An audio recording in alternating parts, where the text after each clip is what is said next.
ऋषि पंचमी व्रत कथा पूजन महत्व उद्यापन विधि 2023।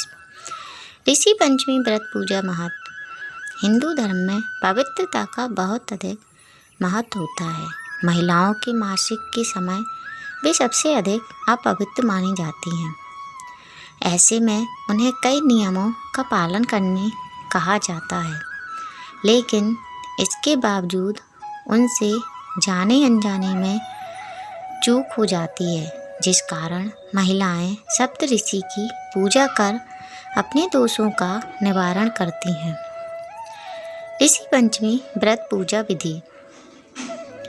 इसमें औरतें प्रातः सूर्योदय से पूर्व उठकर स्नान करती हैं, स्वच्छ वस्त्र पहनती हैं, घर के पूजा गृह में गोबर से चौक पूरा करता जाता है एवं सप्त ऋषि बनाकर उनकी पूजा की जाती है। कलश की स्थापना की जाती है। दीप धूप एवं भोग लगाकर व्रत की कथा सुनी पढ़ी एवं सुनाई जाती है। इस दिन कई महिलाएं हल्का बोया अनाज नहीं खाती। इसमें पसाई धान के चावल खाए जाते हैं। माहवारी के चले जाने पर इस व्रत का उद्यापन किया जाता है। स्त्रियों में माहवारी का समय समाप्त होने पर अर्थात वृद्धावस्था में व्रत का उद्यापन किया जाता है। ऋषि पंचमी उद्यापन विधि। विधि पूर्वक पूजा कर इस दिन ब्राह्मण भोज करवाया जाता है। 7 ब्राह्मणों को सप्तऋषि का रूप मानकर उन्हें दान दिया जाता है। अपनी श्रद्धा अनुसार दान का विधान है। कहा जाता है महाभारत काल में उत्तरा के गर्भ पर अश्वत्थामा के प्रहार से उसका गर्भ नष्ट हो गया था। इस कारण उत्तरा द्वारा इस व्रत को किया गया, जिसके बाद उनका गर्भ पुनः जीवित हुआ और हस्तिनापुर को राजा परीक्षित के रूप में उत्तराधिकारी मिला। राजा परीक्षित अभिमन्यु और उत्तरा के पुत्र थे। पुनः जन्म मिलने के कारण इन्हें गर्भ में ही ध्वज कहा गया था। इस तरह इस व्रत के पालन से उत्तरा गर्भपात के दोष से मुक्त होती है। ऋषि पंचमी कथाएं। ऋषि पंचमी कथा भाग 1। सतयुग में विदर्भ नगरी में श्वेतजित नामक राजा हुए थे। वह ऋषियों के समान थे। उन्हीं के राज्य में एक कृषक सुमित्र था। उसकी पत्नी जयश्री अत्यंत पतिव्रता थी। एक समय वर्षा ऋतु में जब उसकी पत्नी खेती के कामों में लगी हुई थी तो वह रजस्वला हो गई। उसको रजस्वला होने का पता लग गया, फिर भी वह घर के कामों में लगी रही। कुछ समय बाद वह दोनों स्त्री पुरुष अपनी अपनी आयु भोगकर मृत्यु को प्राप्त हुए। जयश्री तो कुतिया बनी और सुमित्र को रजस्वला स्त्री के संपर्क में आने के कारण बैल की योनि मिली, क्योंकि ऋतु दोष के अतिरिक्त इन दोनों का कोई अपराध नहीं था। इसी कारण इन दोनों को अपने पूर्व जन्म का समस्त विवरण याद रहा। वे दोनों कुतिया और बैल के रूप में उसी नगर में अपने बेटे सुचित्र के यहाँ रहने लगे। धर्मात्मा सुचित्र अपने अतिथियों का पूर्ण सत्कार करता था। अपने पिता के श्राद्ध के दिन उसने अपने घर ब्राह्मणों का भोजन के लिए नाना प्रकार के भोजन बनवाए। जब उसकी स्त्री किसी काम के लिए रसोई से बाहर गई हुई थी तो एक सर्प ने रसोई की खीर के बर्तन में विष भंगन कर दिया। कुतिया के रूप में सुचित्र की माँ कुछ दूर से सब देख रही थी। पुत्र की बहू के आने पर उसने पुत्र को ब्रह्म हत्या के पाप से बचाने के लिए उस बर्तन में मुँह डाल दिया। सुचित्र की पत्नी चंद्रवती से कुतिया का यह कृत्य देखा न गया और उसने चूल्हे में से जलती लकड़ी निकालकर कुतिया को मारी। बेचारी कुतिया मार खाकर इधर उधर भागने लगी। चौके में जो जूठन आदि बची रहती थी वह सब सुचित्र की बहू उस कुतिया को डाल देती थी, लेकिन क्रोध के कारण उसने वह भी बाहर फेंकवा दी। सब खाने का सामान फेंकवा कर बर्तन साफ करके दोबारा खाना बना कर ब्राह्मणों को खिलाया। रात को कुतिया ने जाकर अपने पूर्व पति बैल से दिन में होने वाली सारी घटना बताई तो बैल बोला, प्रिय, तुम्हारे पाप के संसर्ग से आज मुझे बैल होना पड़ा और आज तेरे लड़के ने दिन भर मेरा मुँह बांधकर जूता है और अभी तक एक मुट्ठी घास भी नहीं डाली। यह सारी बातें वह ब्राह्मण बालक भी सुनता रहा, जिससे वह बड़ा दुखी हुआ। माता पिता को भोजन देकर वह दुखित मन से वन को चला गया। वन में जाकर ऋषियों को दंडवत करके पूछा, महाराज, मेरे माता पिता कुतिया व बैल की योनि में हैं, वह किस प्रकार इस योनि से छुटकारा पा सकेंगे? तो ऋषियों ने बताया, तुम्हारे माता पिता ने राजस्व धर्म दोष से कुतिया व बैल का जन्म पाया है। इससे तुम घर जाकर विधि से उत्तम व्रत ऋषि पंचमी का करके उसका फल अपने माँ बाप को समर्पित करो, जिससे वह पशु योनि से मुक्त होकर स्वर्ग प्राप्त करेंगे।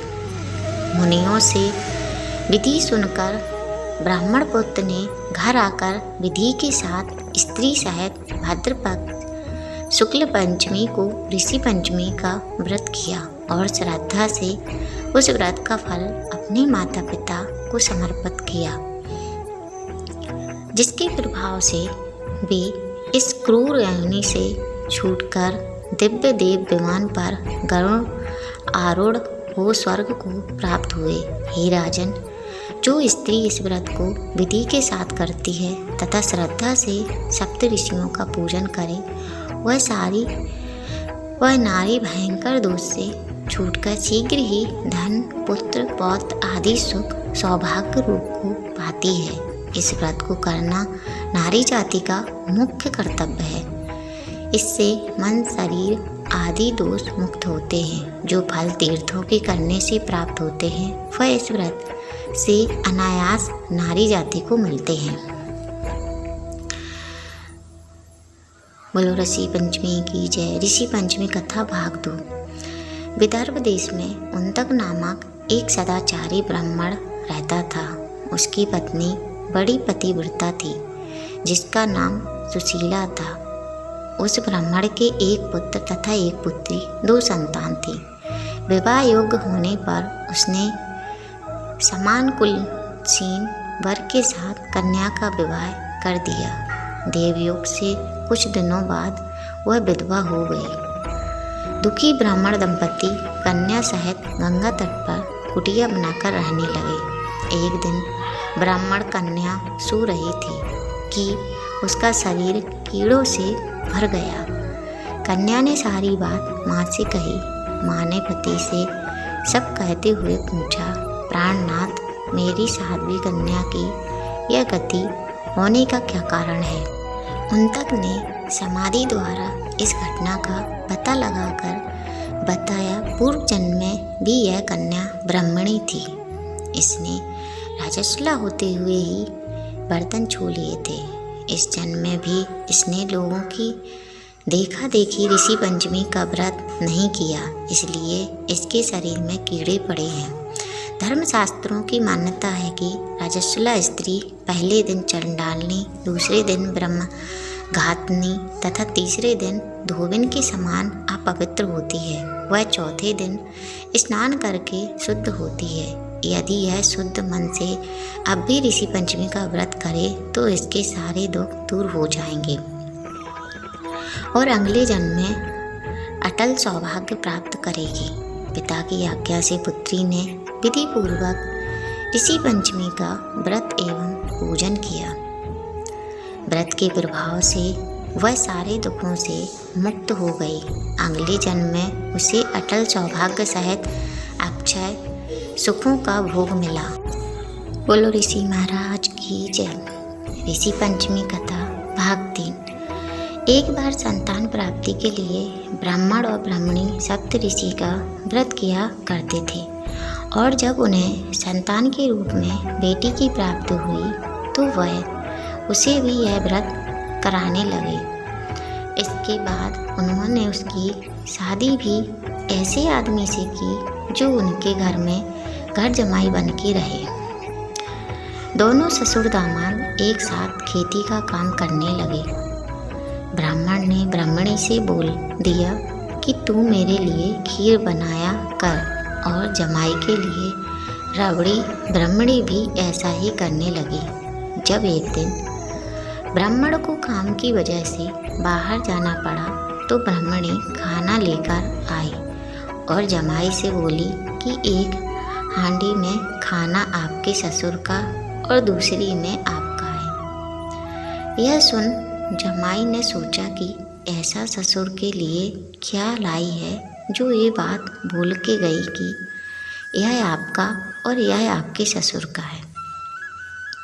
जमाई ने ससुर की हांडी खोलकर देखा तो खीर को देख उसका मन ललचाने लगा और उसने खीर खा ली। जब ब्राह्मण आया और उसने पाया कि खीर जमाई ने खा ली है तो उसने गुस्से में आकर कुल्हाड़ी से जमाई के 7 टुकड़े कर दिए और उन्हें 7 अलग जगह पर छिपा दिया। ब्राह्मण की बेटी का पति 3 दिन से घर नहीं आया तो सप्त ऋषियों ने सोचा कि इसका व्रत खुलवाना जरूरी है। इसके लिए उन्होंने 7 अलग अलग जानवरों का वेश बनाया और उसके टुकड़ों को ढूंढ उसे जीवित किया और उसे बता भी दिया कि तुम्हें अपना सास ससुर के साथ नहीं रहना चाहिए, और उसके ऐसा ही किया। वह अपने सास ससुर से अलग रहने लग गए। ये सब उसकी पत्नी के व्रत करने की प्रताप से संभव हो सका। ऋषि पंचमी के दिन यदि आप निम्नलिखित मंत्र का उच्चारण कर पाए तो शुभ फलदायी होगा, अन्यथा इस मंत्र को आप सफ़ेद कागज पर पीले रंग से लिखकर घर के मुख्य द्वार पर अंदर की तरफ लगा सकते हैं। यह मंत्र घर में रह रहे लोगों के मन व बुद्धि में आध्यात्मिकता बनाने में सफल होगा। अगर आपसे जाने अनजाने किसी ऋषि मुनि ब्राह्मण के लिए कोई अशब्द या भूल से अपमान हुआ है तो उससे लगे कार्मिक दोष को मिटाने के लिए ऋषि पंचमी व्रत को रख सकते हैं। इस प्रकार दोषों की मुक्ति के साथ साथ संतान प्राप्ति एवं सुख सुविधाओं की प्राप्ति सौभाग्य के लिए भी इस व्रत का पालन किया जाता है। इस व्रत का महत्व जानने के बाद सभी स्त्रियों को इस व्रत का पालन करना चाहिए। यह व्रत जीवन की दुर्गति को समाप्त कर पाप मुक्त जीवन देता है। आपको यह कैसा लगा अवश्य लिखें। ऐसे ही धार्मिक कथाओं की वीडियो देखने के लिए हमारे चैनल को अभी सब्सक्राइब कर लें, और अभी तक लाइक नहीं किया तो प्लीज़ एक लाइक ज़रूर कर देना। धन्यवाद। राधे राधे।